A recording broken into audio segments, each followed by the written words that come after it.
तारम से पुण्यतीर्थयरि ससौ सिद्धे विशुद्ध सा भावे समणे अणाण दंसन चरित तव वीरियायारे ते सौवे समगम समगम पतेगमेव पतेगम वंदामि वट्टन्ते अर्हन्ते मानुषे खेते इच्चारि हन्ताणं सिद्धाणं तैणमो गणहराणं अज्जावैवगाणं साहूलं चेव सौवेसिं तेसिं विशुद्ध दंसन् प्राणपहाणा समं समासेज ओव संपयामि सम्मम जतोणि बाण संपत्ति। प्रवचन सार प्रमागम पृष्ठ 252 गे तत्व प्रज्ञापन अधिकार गाथा 120 पूरी हो गई है। वैसे मात्र इसका उपसंहार करते हुए अगली गाथा लेंगे। तम्मादुणथि कोई सहाव समवट्ठितोति संसारे संसारो पुण्य क्रिया संसर मानस दवस। इसमें 3 शब्दों पर खास जोर दिया था मैंने, 4 पर। एक दू, मूल गाथा में ना दू, दूसरा शब्द दू, वो क्यों था? दू का अर्थ क्या बताया था संजय भाई? किंतु। और भी होता है लेकिन यहाँ और नहीं है, किंतु है। ठीक है ना? क्यों है वो सारा डिटेल बता चुका हूं। फिर साव समवट्ठितो, इसमें सम और अव ये 2 उपसर्ग दिए, दोनों का क्या अभिप्राय था वो आपको अच्छी तरह क्लियर किया था, वो स्मरण में रखना है। ती, ऐसा, ती का अर्थ समापन भी होता है, बात को पूरा करना भी होता है। क्या है वो अभिप्राय वो? और चौथा था संसारो पुण्य क्रिया, ठीक है ना, और संसार क्रिया, ठीक है ना, संसार मानस दवस। ये आपको चर्चा इस पर पर्याप्त हो चुकी थी, छेड़ंगे द्वारा भी विषय चल जाएगा, इसलिए इस पे स्मरण दिला रहा हूं कि इन बिंदुओं को अच्छी तरह स्मरण रखते हुए फिर अपना आगे चले। अब अगली गाथा देखते हैं जो आज चलना है।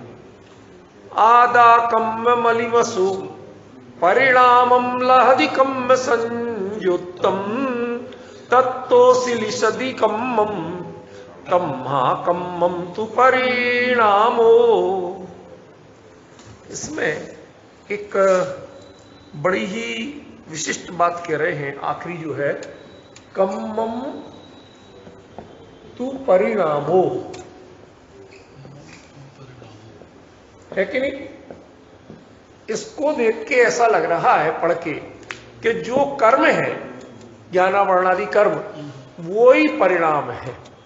अब परिणाम माने क्या? पहले तो ये समझना पड़ेगा। परिणाम माने पर्याय, परिणाम माने फल, 2 होते ना परिणाम के अर्थ। परिणाम का अर्थ परिणमन भी होता है, परिणाम माने रिजल्ट, फल, ये भी होता है कि नहीं होता है नवीन जी? ठीक है ना? तो यहां क्या कहना चाहते हैं, इसको अपन को पूरी गाथा के अर्थ के साथ समझना। ऐसे नहीं कि खाली एक शब्द को लेके और अपन क्लियर करने लगे। हम पहले पूरा उस विषय को लेंगे और उस विषय को लेके समझ के तब फिर हम आगे इस बारे में कोई निष्कर्ष देंगे। क्या कहते हैं आचार्य? आदा कम्म मलिमसु, आत्मा कर्म से मलिमस, मलिमस माने मलिन, मेला, ठीक है ना? एक बात बताओ कि सफेद बैनर कपड़े पर पेंटर पेंट से लिखता है तो उससे सफेद कपड़ा मैला होता है कि नहीं? एक सरल सा प्रश्न है दुनियादारी का। प्रयोजन देखा जाएगा, मैला करने के लिए लिखा है या नहीं? आप चाहे कुछ भी करने के लिए लिखो, उस पर कुछ भी लिख दो, सफेदी तो मलिन होगी कि नहीं? एक सरल सा प्रश्न। वो तो होगी, ठीक है ना? कहते सफेदी मलिन नहीं होगी, वो नीले रंग से लिखा तो नीला दिखेगा, जितना वो पेंट है उतना ही नीला है, कपड़ा नीला नहीं है। आप संयोगी दृष्टि से देख के उसको नीला मानते हैं, मलिन मानते हैं। मलिन तो मैल है, वस्त्र नहीं। क्या नवीन जी, मलिन क्या है? मैल है। तो मलिमस, मलिनता से मस माने युक्त। ये शब्द बड़ा सोच समझ के आचार्य कुंद ने प्रयोग किया। एक तो हम कहते हैं मलिन है, मलिन हो गया, और दूसरा क्या कहा? मलिनता से युक्त हो गया। माने मलिनता उसके स्वभाव में प्रवेश नहीं कर गई, कपड़ा मैला नहीं हो गया। हां, कपड़े पे मैलेपन का संयोग दिखा। दोनों में बहुत बड़ा अंतर है। यदि स्वभाव विकृत मान लिया जाए तो सुधार की कोई गुंजाइश ही नहीं रह जाएगी। अनादिकाल से कर्म से मलिमस है आत्मा, मलिन नहीं है। ये जो आचार्य ने प्रयोग किया है, मैंने आपको क्या कहा, कुंद आचार्य देव जो प्रयोग करते हैं वो अपने आप में बेहद यूनिक होते हैं। इतने सोचे समझे होते हैं कि उनमें आप तुक्केबाजी नहीं चला सकते। इसका मतलब यही होता है कि आपकी पंडिताई नहीं चलेगी। वो क्या कहना चाहते हैं उसको समझने की कोशिश करो। उसका व्याख्यान तो हो सकती है, लेकिन उसके लिए आप पर्यायवाची शब्द आसानी से नहीं दे सकते। क्या कह रहा हूं? पर्यायवाची शब्द। हाँ, या तो वही का वही संस्कृत या हिंदी में रख दो, मलिमस का मलिमस, अन्यथा उसका व्याख्यान होगा। आप उसके लिए दूसरा मलिन शब्द नहीं दे सकते, क्योंकि मलिन ये स्वभाववाची हो जाएगा, वस्तु में प्रवेश हो गया। जबकि मलिनता का संयोग हुआ है, मलिमस माने मलिनता का संयोग। उसका अर्थ वस्तु मलिन नहीं है। सफेद कपड़े पे नीले लाल पीले रंग का संयोग हुआ एक बैनर में। सफेद कपड़ा नीला लाल पीला नहीं, उसमें जो नीला लाल पीलापना है वो किसका है? उन रंगों का है, वस्त्र का स्वरूप नहीं। डिफरेंस समझ रहे? ये बताने के लिए यहां पर मलिमस शब्द का प्रयोग किया। ख्याल में? फिर क्या होता है? परिणामम लहदी कम्म संयुक्तम, वह कर्म से संयुक्त परिणाम को प्राप्त करता है। ये बहुत ही गहरी बात है। इसको भी आप बड़ा सामान्य समझ रहे होंगे। ये जैन सिद्धांत में शायद पहली बार ये प्रयोग। अब आपको कुछ चौंक तो रहे ना, लेकिन क्लियर नहीं हो रहा। क्लियर होगा, बैठा हूं आपके लिए बताऊंगा, लेकिन पहले ये समझ लो कि जैन सिद्धांत में शायद ऐसा प्रयोग, वह जो कर्म जो परिणामम लहदी, वह परिणाम को प्राप्त करता है। कैसे? कर्म संयुक्त, मतलब जो उसमें रागपना है वो कर्म का है, और आचरणपना है वो जीव का है। जो मिथ्यापना है वो दर्शन मोह का है, और जो श्रद्धापना है, अहमपना है, वो जीव का है। अभी तक क्या मानते थे? मिथ्यात्व जीव का विभाव परिणाम है। क्यों भाई साहब, यही कहते थे कि नहीं कहते? राग जीव की विभाव परिणति है। क्या कह रहे हैं? वह ऐसे परिणाम को प्राप्त करता है जो कर्म से मलिमस आत्मा है, वह ऐसे परिणाम को प्राप्त करता है जो कर्म संयुक्त है। परिणाम कर्म रूप है नहीं कहा, कर्म संयुक्त। वो जो उसमें कलर दिख रहा है ना, आपको पता है राग शब्द जो है, जो हम लिखते हैं ना राग, राग का अर्थ क्या है? ममत्व। शब्द का अर्थ पूछ रहा हूं राजकुमार जी। देखो, वो ऐसे आप जो अर्थ कर रहे हैं वो प्रचलित अर्थ बिल्कुल सही कर रहे हैं। मेरे यदि कहीं, क्या मैं ये मानता हूं आपको इतना नहीं आता? अच्छी तरह आता है, मैं इतना मानता हूं आप लोगों को प्रमुख है भरपूर, इतने अभ्यासी है, लेकिन फिर भी पूछ रहा हूं, इसका मतलब कहीं और ध्यान दिलाना चाहता। इस सभा का, इस चर्चा का यही एक विशेषता का रूप है कि इसमें विभिन्न पक्षों को हम अच्छी तरह मांझ के समझते हैं। ठीक है ना? राग शब्द का अर्थ होता है लालिमा। देखो, रंज, रंज का रज, रज का राग शब्द बनता है। ये लालिमावाची है, लाल रंग, ठीक है ना, समझ गए? राग शब्द का अर्थ लाल रंग होता है। इसीलिए हमें लगता है कि हमारे यहां संसार में जहां राग करते हैं वहां लाल रंग पहना देते हैं। शादी वादी के जोड़े लाल, आजकल तो कुछ भी होने लगे, उनकी आजकल के लोगों को छोड़ दो, लेकिन रूढ़ी थी कि नहीं कि भाई राग का पहचान है, समझ गए? लाल। तो जो राग है, वो राग जो दिख रहा है, राग माने वो लालिमा, जो लालिमा दिख रही है, चाहे वो श्रद्धा की हो चाहे चरित्र की हो, जो भी विकृति, वो विकृति किसकी है? वो कर्म की झलक है। वो जीव का परिणाम तद्रूप नहीं हुआ है। जीव का परिणाम किस रूप है? कि श्रद्धा का अहमपने रूप और चारित्र का रमणता रूप। आप लाए थे घर में चाकू की सब्जी समारेंगे, गलती से उंगली कट गई, या और कोई दुर्घटना मान लो, किसी ने किसी का कुछ कर दिया। अब बताओ, चाकू हत्यारा है कि नहीं? सरल सा प्रश्न है। देखो, अपनी चर्चा है, मैं पंडित ना हूं ना मेरे से प्रवचन वचन होते हैं, मैं तो आपसी चर्चा करता हूं। आपसी चर्चा में विषय को स्पष्ट करने की कोशिश करता हूं। यहां पंडिताई का कोई धंधा नहीं, समझ गए ना? हम समझे तो आचार्य क्या कह रहे, शांति से समझे, इत्मीनान से समझे, ठीक है ना? तो क्या कहा, वो चाकू हत्यारा है कि नहीं? जब आया था तो बड़ा बढ़िया था। क्यों? सब्जी हम समार नहीं पाते, समर जाती उससे फटाफट, इतनी बढ़िया धार है, सड़क से बिल्कुल है, एक बूंद भी उसका सब्जी का रस नहीं निकले, और वो सलाद जैसे बनाना वैसा बन जाए, टमाटर तक का बिल्कुल स्लाइस बन जाती है। कितना अच्छा चाकू, क्यों भाई साहब है? और कट जाए जब, कहां का हत्यारा चाकू ले, इतना तेज है केवल छूते ही कट गया। अब वो हत्यारा है या बढ़िया है? कहते ये दोनों ही आपकी दृष्टियां हैं। चाकू तो कहते ही उसे हैं जिसमें धार हो, ठीक है ना, तीक्ष्णपना हो, तीक्ष्णता का नाम चाकू है।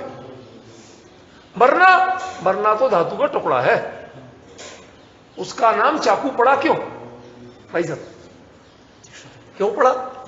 तीक्ष्णता के कारण। तो तीक्ष्णता उसका धर्म है, स्वरूप है। बाकी अच्छा या बुरा ये आपके भ्रम के भेद हैं।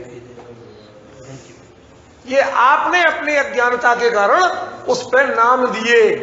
किसी ने सफाई से, बैलेंस से संवार लिया, क्या बढ़िया चाकू है, देखो हमारे साहब ऐसे एक बूंद रस टपके बिना सारा सलाद बन जाता है, आपको बहुत बढ़िया होगी, ठीक है ना? जिसके थोड़ी सी सावधानी से उंगली कट गई, उसके लिए मां हत्यारा चाकू कि नहीं? कहती ये दोनों ही चीजें कर्म संयुक्तम, ये कर्म का संयोग है, ये कर्म का रिफ्लेक्शन है कि जो आपको चाकू ऐसा प्रतीत हो रहा है। चाकू तो तीक्ष्ण होता है और तीक्ष्ण है, चाकू नाम ही उसका तीक्ष्णता के कारण है। ऐसे ही श्रद्धान नाम अहमपने के कारण है, चारित्र नाम रमणता के कारण है, तन्मयता के कारण है। तो वो अहमपना और तन्मयता कर रहा है। अब उसका विषय पर बनते ही आप उसे राग कहते हैं, विकार कहते हैं। कुंदाचार्य देव कहते हैं केवली भगवान के दृष्टि में वो कर्म का संयोग मात्र है, कर्म का रिफ्लेक्शन मात्र है, वो कोई राग वाग नहीं। क्या मैंने क्या कहा था? प्रवचन सार केवली के बिना आपने देखना शुरू किया और वहीं चूक गया। सामान्य रूप से अर्थ करो तो कितनी सामान्य सी बात है, क्या अनादिकाल से कर्म से संयोग है, संयुक्त है, आत्मा जी है, स्थूल बातें हैं, कौन नई बात बता रहे हो? फिर इसका नाम प्रवचन सार कौन कहेगा? यदि वही बातें जो द्रव्य संग्रह वगैरह में मिल रही है, पंचास्तिकाय में मिल रही है, वही इसमें हो, तो इसे प्रवचन सार कहेगा कौन? इसका प्रवचन सारपना कैसे पहचानोगे आप? इसका प्रवचन सारपना यही है कि केवली और केवल ज्ञान जब इसके बीच में प्रतिबिंबित होते दिखे, वहां से बात आ रही है। किसने कही? ये बहुत महत्वपूर्ण है। बातें बहुत लोग बोलते, समझ गए, दोहराते बहुत लोग, लेकिन कही किसने है? समझ गए? बैंक वाला बोले कल से आपके लिखे हुए नोट नहीं चलेंगे, लिख देते ना कई बार, कहते कोई बात नहीं, हम रिजर्व बैंक में जमा कराएं, वहां से बदल लाएं, मत करिए तू। लेकिन यदि पीएम या राष्ट्रपति बोल दे तो उसके बाद रिजर्व बैंक की भी हिम्मत नहीं है। फिर अब आपके भाई साहब अब तो ये रद्दी हो गए। अब आपको अंतर ख्याल में उस बात की अहमियत कैसे है कि उसका वक्ता कौन है, ये बात कही किसने, आई कहां से, इससे उस बात की कीमत पता चलती है। यही बात जब सामान्य पंडित या आचार्य बोलते हैं तो अर्थ कुछ और होता है। वह व्यवहार नए का विषय बनता है कि आत्मा कर्म से मलिन है, ये यहां कोई नए का विषय नहीं है। कैसे समझाऊं आपको? अभी हमने वो लेख आपने पढ़ा ना, हमारे पास कोई अड़ गए, कहने लगे आप तो मिथ्या दृष्टि हो। हमने कहा अच्छा भैया हो गए, आप घोर संसार में रहोगे, हो गए। आचार्य ने लिखा है और आप उसको नहीं मानते, अच्छा भैया हो गए, आपने कह लिए, तसल्ली। हमने कहा भाई साहब एक बात है, आपसे हमें कोई चर्चा नहीं करना, क्योंकि जहां कषाय आ जाए, बात समझ में नहीं आए, सीखना हो तो आप बात करें, और जहां कषाय आ जाए उस कषाय को बढ़ाना नहीं। क्यों? कषाय कभी सत्य का निर्णय नहीं करने, वो पूर्वाग्रही होती है। आप आग्रह पहले खूंटा गाड़ के बैठ गए, पंचों की आज्ञा शर्माते, लेकिन पतनाला वहीं गिरना है तो पंच बुलाए का है, फिर पंचों की जरूरत ही नहीं, फिर आगम प्रमाण की जरूरत ही नहीं, फिर तो जो तुमने कहना वही होना। समझ गए? तो मैंने उनके हाथ जोड़ लिए, मैंने कहा भाई साहब क्षमा कर, कैसे समझाएं आपको? वो गाथा थी ना 114 115 में, सी अतिथ्य, उसमें क्लियर लिखते हैं जब आचार्य कि अस्थि रूप ही है, नास्ति रूप ही है, उसमें सी कहां है, स्यात कहां है?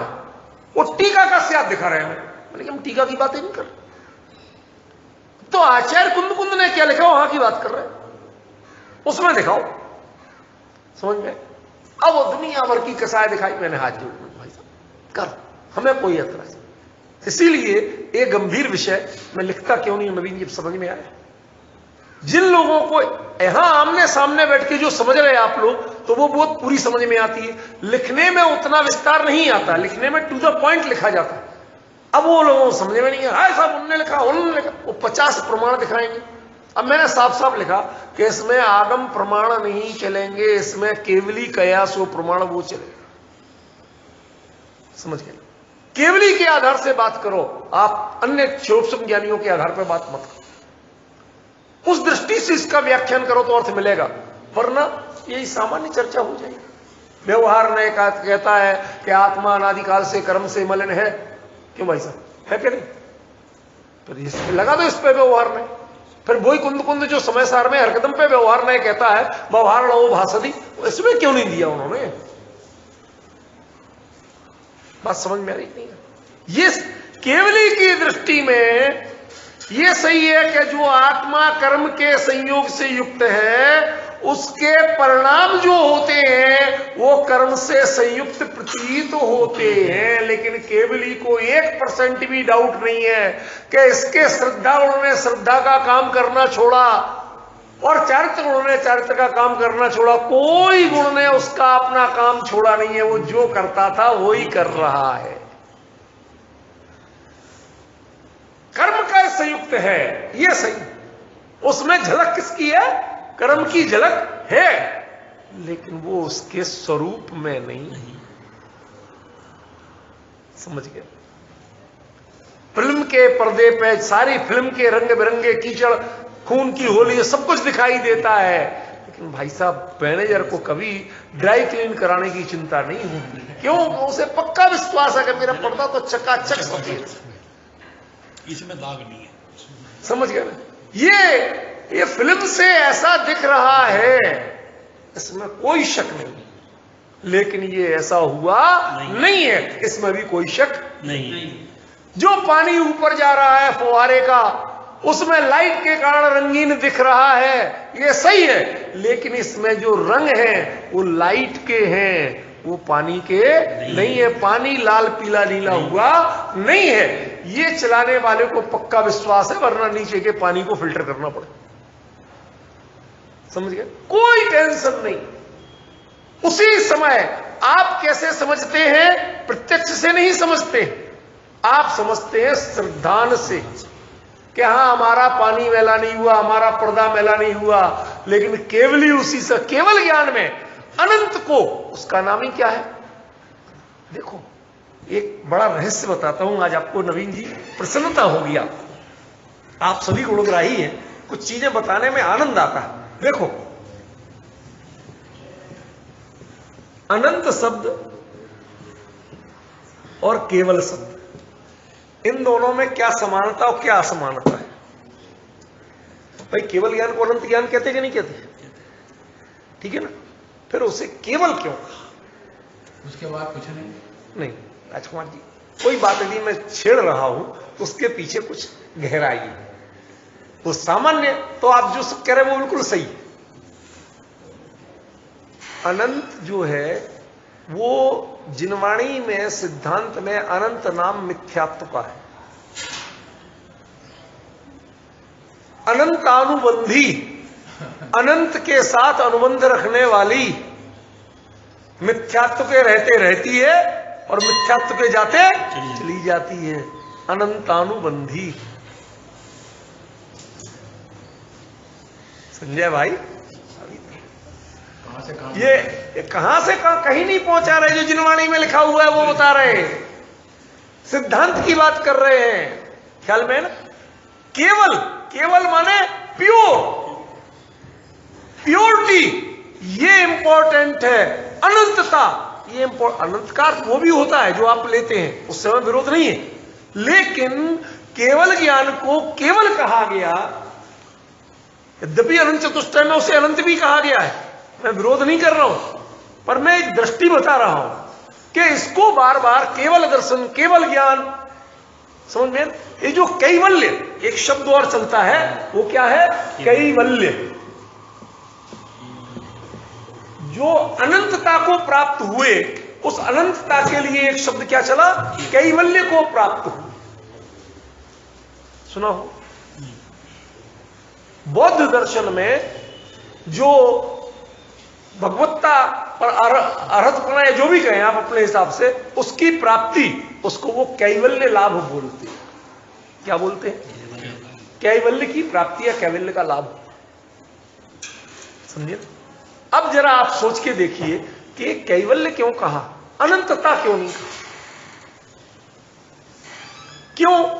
क्योंकि प्योर वही चीज रह गई और कुछ है ही नहीं। आपके फॉलोअर अनंत हो जाएं, फिर भी दूसरे की गुंजाइश हो सकती है। जिसे विस्तार पर ध्यान रखना, जिस समय अहम एक को खलु शुद्धो, एक है कि अनंत है, जो दृष्टि का विषय कहा गया, श्रद्धा का विषय कहा गया, उसमें एक पर जोर है कि अनंत पर जोर है? विचार करो आराम से। आपने पढ़े हैं, सब सारी गाथाएं पढ़ी हैं, जिनवाणी को पढ़ा है आपने, समझा हुआ है, कोई भूल चूक नहीं है। डिफरेंस ख्याल में आ रहा? थोड़ा विचार करना। मैं यद्यपि उन प्रयोगों से निषेध नहीं कर रहा हूं, अनंत चतुष्टय में भी अनंत है, उसका अर्थ मिथ्या तो नहीं है, ऐसा कोई भ्रम नहीं पालना, लेकिन मैं जो बताना चाहता हूं कि दोनों के प्रयोग में कहीं कोई विशेषता है। एक ही शब्द रख देते, दो शब्द क्यों किए? ये कैवल्य का प्रयोग यदि किया तो उसका अर्थ प्योरिटी वही है और दूसरा कुछ है ही नहीं। ख्याल में? जब हमारी जो परिणति है और स्वरूप दोनों तादात्म्य रूप हो जाते, एक रूप हो जाते, पर्याय भी अपने आप को ध्रुव रूप ही स्वीकार करते। त्रिकाली तो ध्रुव है ही और पर्याय भी ध्रुव रूप ही, दोनों जब एक रूप हो जाते हैं, इसका नाम अनंतता है। नहीं आया समझ? मुझे पता है नहीं आया। सुनो, इधर पास में बिरला मंदिर है ना, ठीक है ना, मुझे मंदिर नहीं भेजना, हाँ तो एक बता रहा हूं। उसमें हमने देखा कि वो कृष्ण जी की एक बीच में मूर्ति लगी, उस पर देखना कि सामने से देखोगे तो एक ही दिखेगी, लेकिन जब आप यदि साइड से निकलो तो दोनों ओर शीशे लगे, तो कितनी कृष्ण जी दिखते हैं? दो आमने सामने आ गए, समझ गए? तो दो निर्मलताएं जब आमने सामने, स्वभाव तो निर्मल है ही, परिणति भी निर्मल, दो निर्मलताएं जब आमने सामने होती हैं तो उसका नाम अनंत है। आप गिनते गिनते थक जाओ, कभी गिन नहीं पाओगे कि कितनी, ठीक है ना। यह ज्ञान में भी जो अनंतता आती है वो इसी की है, नहीं समझा? उसके बीच का जो ये कृष्ण जी क्या है, वो तो दो निर्मलता, कृष्ण जी अनंत नहीं है। कृष्ण जी के अनंत प्रतिबिंब यदि दिख रहे हैं तो कैसे दिख रहे हैं? दो निर्मलताएं आमने सामने। तो अनंतता को आप संख्यावाची मत लेना, दो निर्मलताएं आमने सामने हैं, ठीक है ना। उस निर्मलता, उस प्योरिटी, उस कैवल्य, उसका नाम वास्तव में अनंतता है। अनंतता संख्यावाची नहीं है इस समय। अब समझ में आया क्यों टोका था राजकुमार जी? थोड़ा अंतर पता चला। हम अनंतता संख्यावाची, 1 2 10 हजार लाख 10 लाख करोड़ और 10 करोड़, संख्यात असंख्यात अनंत, वो वाला अनंत नहीं है। आपकी अनंतता संख्यावाची होती है, और यहां जो अनंतता है वो क्या, उसका वाच्य क्या है? वो निर्मलता, परिपूर्ण निर्मलता, उसका नाम अनंतता है। परिणति भी निर्मल और स्वभाव भी निर्मल, दोनों जब 100% एक दूसरे के सामने परिपूर्ण निर्मल हो, एक तिरछा इधर एक इधर, तो निर्मल दिखे, अनंत दिखेंगे कृष्ण जी? नहीं दिखेंगे। दोनों बिल्कुल आमने सामने, और बीच में वो आ जाए तो वो भी ख्याल में। ये अनंतता माने निर्मलता, अनंतता माने प्योरिटी, अनंतता माने स्वभाव और परिणति दोनों की तादात्म्यता, तद्रूपता, उसका नाम अनंतता है। यहां केवल दर्शन बारे और अनंत दर्शन में अनंतता का नाम संख्यावाची नहीं, परिमाणवाची नहीं है, वो निर्मलतावाची। अंतर समझे? इसलिए मैंने टोका था कि अनंत और केवल, ये कैवल्य, ये शब्दों का कभी कभी परिचय लीजिए आप। तो जो जब तक बीच में यदि जरा सी भी मलिनता का एक छोटा सा पर्दा लगा दीजिए, दोनों निर्मल है, ठीक है ना, और बीच में एक पर्दा लगा है, तो फिर जब दोनों आमने सामने नहीं हो पा रहे तो क्या होगा? फिर वो ये एक और ये एक, ऐसे ही जो परिणति मैं एक हूं, मैं शुद्ध हूं, ये सोच रही है, विचार रही है, विकल्प कर रही है, तो विकल्प क्या है? अपने आप में पर्दा है। ख्याल में है ना? तो दो निर्मलताएं एक एक हैं, और जिस समय ये विकल्प जाल हट जाए, पर्दा हट जाए, तो दोनों निर्मलताएं अनंतता को प्राप्त हो जाती हैं। ख्याल में है ना? ये यहां बताना चाहते हैं, आत्मा का स्वरूप तो परिपूर्ण निर्मल ही है। ये कर्म से मलिमस जो दिखाई देता है, उसकी जो परिणाम है वो कर्म से युक्त, उस परिणाम में जो गड़बड़ी दिखती है, वो गड़बड़ी किसकी है? बताइए किसकी गड़बड़ी है? वो कर्म की है। वो झलक जो है वो कर्म की है, आपके स्वरूप में विकृति हुई नहीं है। ये गजब का स्वरूप समझना पड़ेगा। जिसने वस्तु को विकृत मान लिया उसका सुधार कभी संभव नहीं है। विजय जी एक बात बताओ, घर का बच्चा यदि कदाचित कोई गलत काम कर ले, ठीक है ना, तो आप क्या करते हो? डांटना समझाना, वो उन सब बातों की बात नहीं करता। पहले अंदर कुछ भी आप करोगे उसके पहले अंतरंग में विश्वास क्या चाहिए कि बच्चा खोटा नहीं है, खोटी संगत में ऐसा हो गया है, तब तो आप समझाओगे, तब तो सुधारने की बात करोगे, तब तो डांटोगे। और जिसे लगे कि बच्चा क्रिमिनल हो गया है, आतंकवादी हो गया है, तो बाप क्या करेगा? यो तो मारो है ही ना, डिक्लेयर कर रहा हूं। क्या जिसके बारे में ऐसी मन में श्रद्धान की स्थिति आ जाए कि ये तो पक्का, तो उसको कोई भी समझाने का प्रयास नहीं करता, उससे तो डिस्कनेक्ट होने का प्रयास करते। ये मेरा नहीं, सर्वसामान्य को सूचित किया जाता है कि आज के बाद ये मेरा नहीं, इससे मेरा कोई संबंध नहीं, इसको मेरा कोई लेना देना नहीं है। आप जो करो अपनी जिम्मेवारी पे करना, मेरे पास मत आना। कि साहब बल्दियत में तो लिखा हुआ, बल्दियत तो समझते हो, सन ऑफ, डॉटर ऑफ जैसे बोलते हैं ना, लिखा है बल्दियत में तो लिखा हुआ है कि इसके बाप आप हो। कहते मैं तो कब का इसका अपना बाप पना छोड़ चुका हूं। यह है श्रद्धान की स्थिति। क्यों? जब तक विश्वास है तब तक समझाने का। यदि आप समझा रहे हो, इसका मतलब है कि बच्चा बिगड़ा नहीं है, संगत खोटी है, ये खोटी संगत का असर है, मेरा बच्चा नालायक नहीं है।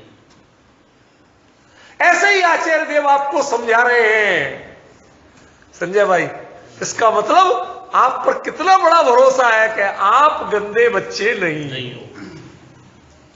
संगत गंदी हुई, संयुक्त संगत, आप देसी भाषा में संगत बोलते हैं, ठीक है ना?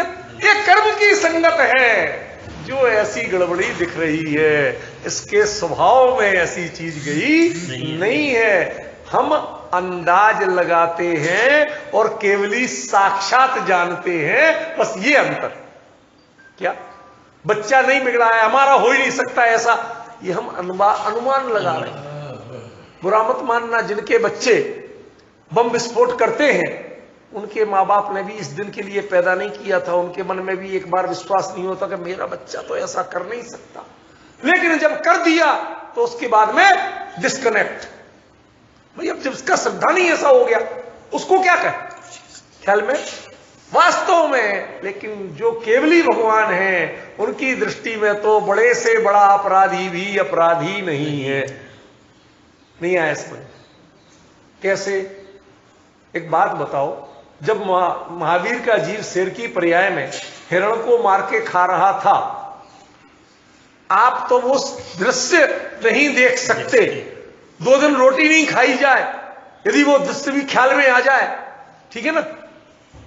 आप इतने बढ़िया व्यक्ति, इतने संस्कारी और अहिंसक व्यक्ति, शाकाहारी, जिनके इतने अच्छे संस्कार, उन मुनिराज को उससे ऐतराज हुआ था? नहीं।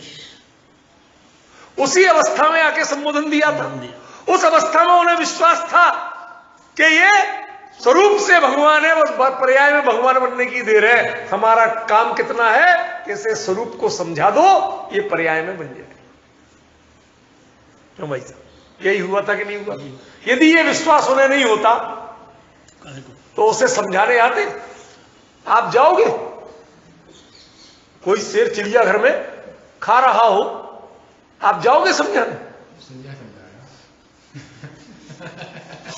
राजकुमार जी, किसी की बात नहीं है, किसी पे व्यंग्य नहीं है। क्यों? क्योंकि एक वो दृष्टि, वो कैवल्य का श्रद्धान भी तो चाहिए कि आत्मा का स्वरूप विकृत हुआ नहीं है, वस्तु का स्वरूप विकृत हुआ नहीं है। हमें कभी हर्ष होता है, कभी विषाद होता है। इष्ट संयोग मिल जाए हर्षित होते, इष्ट वियोग हो जाए हम बहुत दुखी होते हैं। यानी क्या कहते हैं? कहते भैया, जिसकी जितनी जिस जगह योग्यता थी वो उतना हुआ, जितना संयोग था उतना रहा, उसमें हर्ष विषाद मानना ये तुम्हारा अज्ञान है, ये वस्तु का स्वरूप नहीं है। केवली से पूछो कितने समय का योग था, कितनी आयु लिखा के आए थे? क्यों? कोई गारंटी है? सम्मूर्छन जीव भी होते हैं, मनुष्य मनुष्य भी सम्मूर्छन माने जानते हो उसमें? रुक जाओ राजीव वो राजकुमार जी, आप जानते हैं, मैं तो अपने भाई साहब से पूछ रहा हूं। क्यों भाई साहब? सम्मूर्छन माने वो जीव के जिनको अंतर्मुहूर्त से भी कम काल में जिनके खत्म हो जाए, वो जैसे बरसात के कीड़े वगैरह पैदा होते ना, समझ गए ना, इनसे भी और ज्यादा कमजोर मानो, उनका नाम सम्मूर्छन, ठीक है ना। तो मनुष्य भी सम्मूर्छन होते इतनी कम आयु वाले, तो उनकी आयु क्रम है कि नहीं? वो उतना ही है। तो जब इतना कम आयु क्रम हो सकता है, तो हमारे किसी का आयु क्रम यदि 20 साल 50 साल रहा, हम उसमें दुखी होते हैं, कहते भैया आयु क्रम तो इतना छोटा भी होता है। केवली के ज्ञान से देखो, जिसकी जो जहां जैसी लिखी है वैसा रहेगा। ये खेद की चीज नहीं है, ये खेद हटाओ, केवली पर श्रद्धान बढ़ाओ, जिन तत्व ज्ञान पर श्रद्धान बढ़ाओ, कल्याण इससे है। जितने जीव आज तक सुधरे हैं वो इसी का सहारा लेके सुधरे हैं। जो भविष्य में भी मोक्ष जाएंगे, सुधरेंगे, वो इसी से सुधरने वाले हैं। किसी के राग द्वेष से किसी का भला होने वाला नहीं। जितनी चाहे संपत्ति छोड़ जाओ, उससे बच्चे का भला नहीं होता। क्यों नरेंद्र जी? कम छोड़ जाओगे तो घाटा है। पूत कपूत तो किम धन संचय, ठीक है ना। क्षण में सभी लुटा देगा, और पूत सपूत तो किम धन संचय, क्षण में बहुत कमा लेगा। तुम कौन होते हो? आप अपने जबरदस्ती राग की पूर्ति करते हो। आपके किए भी वो कमाई नहीं हो रही है, वो कमाई तो आपको होना थी। कई बार लोग मनाते हुए आते हैं, पूछते हुए आते हैं, दे के जाते हैं, समझ गए? क्या कर लोगे आप? मैं एक बात कहता हूं, एक सच्ची घटना बता रहा हूं आपको विजय जी, बहुत अच्छा लगेगा जान के हमारे पूर्वजों के संस्कार क्या थे। जयपुर की घटना है। दीवान अमरचंद जी थे ना, जैन थे, दीवान थे, मंत्री थे, तो वो कोषाध्यक्ष भी थे।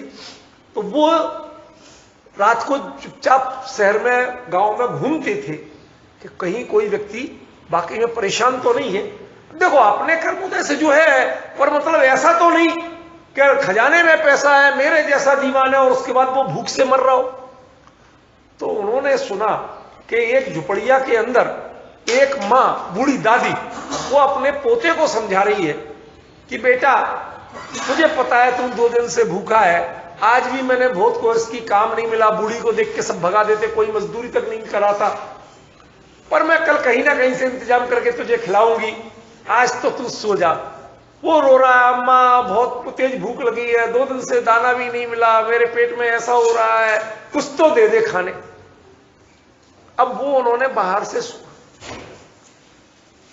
पता करवाया, तो उस अम्मा का जो बेटा था, मानो उस बच्चे का जो बाप था, वो युद्ध में मारा गया था, सैनिक था। अरे भाई, ये तो शासन का पक्का कर्तव्य बनता है कि जिसने देश के लिए जान दी उसको करे। तो वो उन्होंने उस पर एहसान नहीं दिखाया। उन्होंने क्या किया, अपने घर गए, तो अपने उससे निजी भंडार से 8 बोरे गेहूं और उनमें सोने की मिलवाई असरफियां, और वो लेके वहां पहुंचवाया। और सिंपल आदमी के रूप में पहुंचे, भैया इनका घर कहां है? बाहर जोर जोर से पूछ रहे पड़ोसों में। उन्होंने कहा भैया वो है, वो सैनिक जो मारा गया था वो है। अच्छा ये है? अम्मा कोई है? हाँ अम्मा है। अरे अम्मा तुम्हारा यही नाम? उनके तो सरकारी कोर्ट में सब होता है, यही नाम? हाँ। अरे वो तुम्हारे बच्चे ने हमसे कर्जा लिया था, ये देखो रुक्का लिखा है, वो हमने कर्जा लिया, कभी हमें दिया था, और वो हमें वापस करना, तो कृपा करके हमें मौका दो, वो हमारा कर्ज चुक जाए, नहीं तो मैं, दुनिया की बात है, अगर कर्ज लिए मर गया तो क्या गति होगी। वो दे के चला। सच बताओ किसने उसका पैसा दिया? उसके भाग्य में वो मिलना था कि उसने कमाई की थी?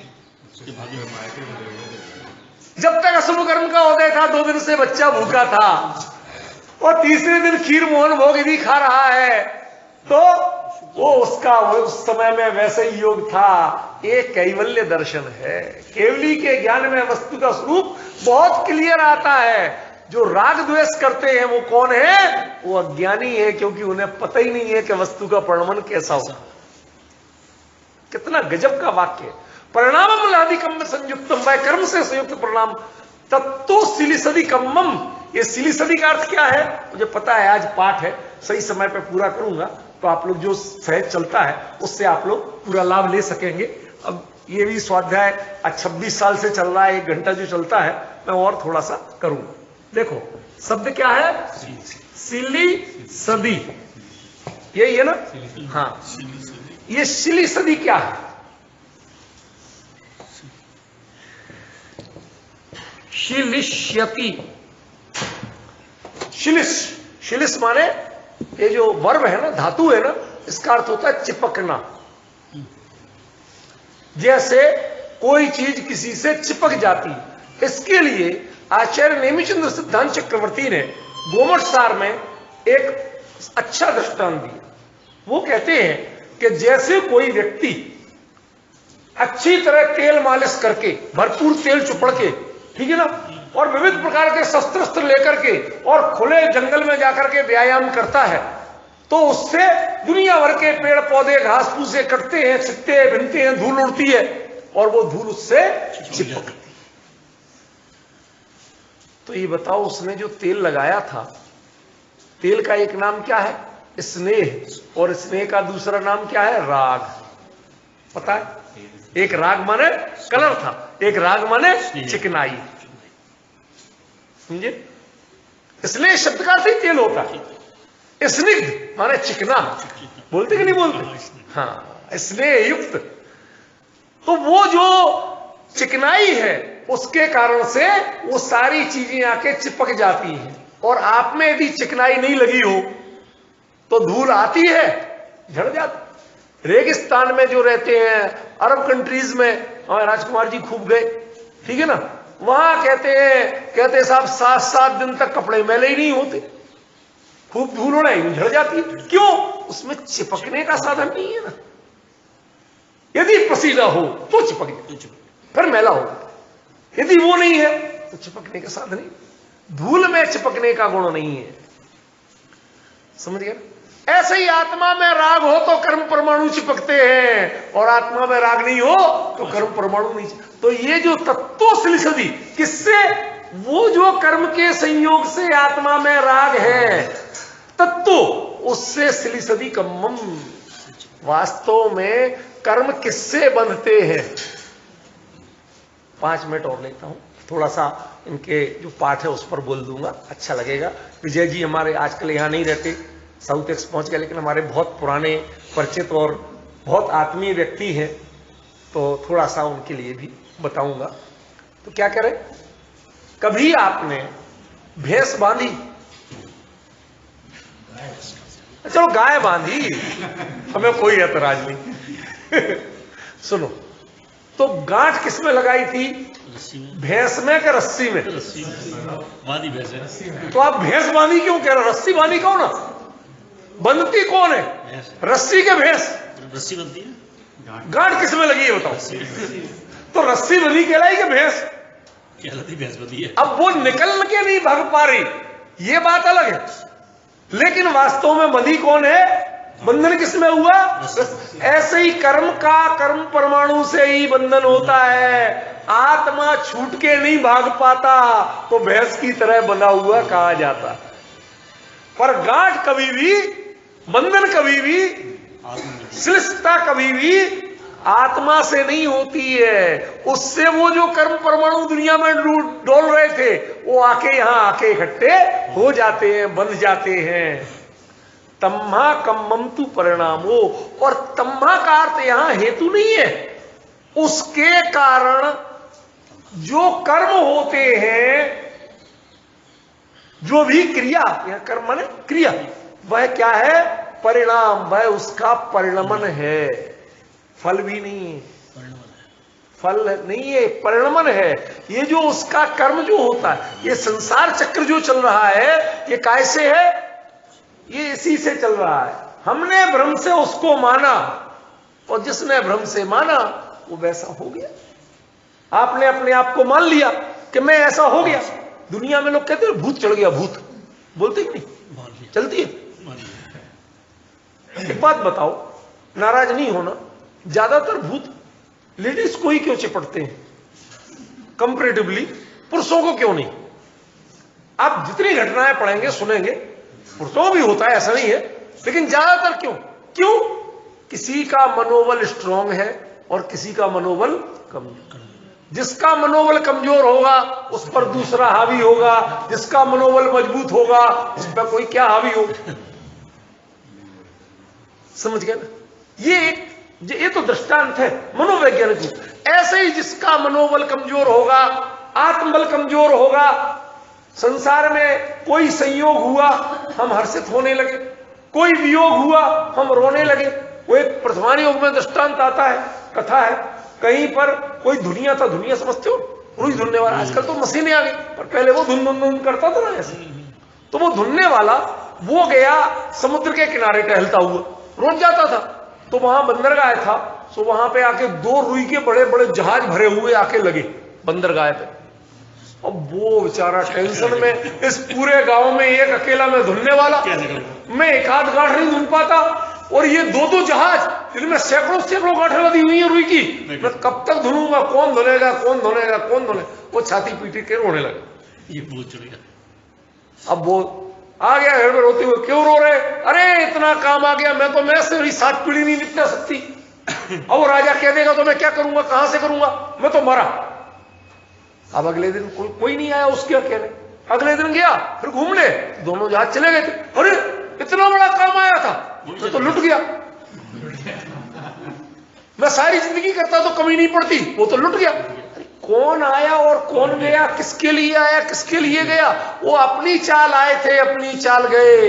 हम संयोगों में अपना स्वभाव देखते हैं, ये गलती है। स्वभाव में संयोग देखते हैं, ये भी गलती है। स्वभाव को भिन्न देखो, संयोग को भिन्न देखो, यही विवेक है। ख्याल में ये बताना चाहते हैं आचार्य देव। अब मानो तो सही और नहीं मानो तो सही। जब हमारे प्रणाम कमजोर लगे, कभी बुखार के बाद कमजोरी होती ना, तो क्या करते हैं? डॉक्टर जो दवाई देते हैं सो देते हैं, साथ में क्या कहते हैं? थोड़ा जूस वगैरह दो, कोई विटामिन की टेबलेट दो, थोड़े ताकत आए। ठीक है ना? इसी प्रकार विजय जी ध्यान से सुनना, इसी प्रकार जब हमारे प्रणाम संसार की किसी परिस्थिति से कमजोर दिखें, तो उस समय तत्व ज्ञान, ये धर्म का उपदेश, चर्चा, ये क्या है? ये टॉनिक है, आपके परिणामों को हिम्मत देने वाला। खड़े होने लायक तभी बनोगे, जीवन शैली तभी चलेगी। समझ में आए ना? निर्णय तभी कर पाओगे, आगे तभी बढ़ पाओगे जब आप में टांगे नहीं कांपेंगी। समझिए, ये परिणाम, संयोग का वियोग तो होता है, संसार की स्थिति विचित्र होती है, लेकिन सबसे बड़ा बल क्या है? ये तत्व ज्ञान का बल है, ये जैन धर्म का बल है, इस सत्य का बल है कि भैया जो जितने समय के लिए आया और जिसका वियोग हुआ, हम सबको सहज स्वीकार करते हैं। आप अकेला अवतरे, हमारी तो स्वरूप ही है। मुझे पहले अपने आप को संभालना है, फिर दूसरे को भी जितना रह राग तो संभालो, लेकिन सावधानी क्या रखना कि पहले अपने आप को संभालो और दूसरे को अपने आप को संभालने का रास्ता बताना। प्लेन में, लास्ट बात कह रहा हूं, प्लेन में वो एयर होस्टेस होती है, वो क्या कहती है कि जो आपको ये पानी में उतरना पड़े, कुछ करना पड़े, पहले अपने वो जैकेट वगैरह देते ना, वो उसमें हवा भर के पहले अपने आप को कर लो, फिर दूसरे के करियो करे। यदि आपको समय मिले और ठीक ठाक लगे, नहीं तो पहले अपने को संभालना, दूसरे के चक्कर में मत पड़ना। यदि चक्कर में पड़े तो पता चला उसका भी नहीं हुआ और तुम्हारा भी नहीं हुआ, दोनों निपट जाओ। इसलिए सिद्धांत क्या है? पहले अपने परिणामों को संभालो और उसके बाद दूसरों को भी समझाओ, दृढ़ करो। क्यों? ये जीवन शोक में व्यतीत करने का नहीं। शोकम तरति आत्मविद, जो आत्मस्वरूप को जानता है वही शोक से पार हो सकता है। ये गीता का वाक्य है, हमारे आचार्यों ने भी यही प्रयोग किया। इसमें कोई धर्म नहीं होता है, कोई पंथ नहीं होता है, कोई संप्रदाय नहीं है। सत्य तो सत्य है, जो माने सबको कहना पड़ेगा। 2 और 2 4 बताओ कौन से धर्म की बात है? सत्य है। सत्य किसी धर्म का नहीं होता है। जो धर्म को बोलता है, जो सत्य को बोलता है, वो धर्म कहलाता है। ख्याल में उसको स्वीकार करना पड़ेगा। तो हम इस सत्य को समझें, अपने जीवन को धर्म के मार्ग पर लाएं, इस पर दृढ़ श्रद्धान करें और अपने मन की आकुलता दूर करके भविष्य को देखें, अपने जीवन को भी देखें और दूसरों को भी सत्य का मार्ग बताएं, ताकि उनमें भी दृढ़ता आए, वो भी धैर्य का धारण करना सीखें और उन्नति के मार्ग पर चलें। इसी भावना के साथ हम लोग जो कभी पाठ करते हैं, ये एक तरह का अपने आप को सपोर्ट देना है। बैसाखी लेना कभी जीवन का सौंदर्य नहीं होता। एक बात सुन लेना जरा, सभी लोग आप आए हैं, मुझे पता है कि ये सब इस निमित्त आए हैं, बाकी तो यहाँ हमारे 4-5 लोग ही बैठते हैं हर संडे, हम उतने ही को मानते हैं। जीवन में बैसाखी लेके चलना ये सौंदर्य है का? कमजोरी। नाराज नहीं हो तो एक बात पूछ लूं, मेकअप करना ये जीवन का सौंदर्य है क्या? मेकअप ये बताता है कि सौंदर्य ढल रहा है। बैसाखी ये बताती है कि पैर काम नहीं कर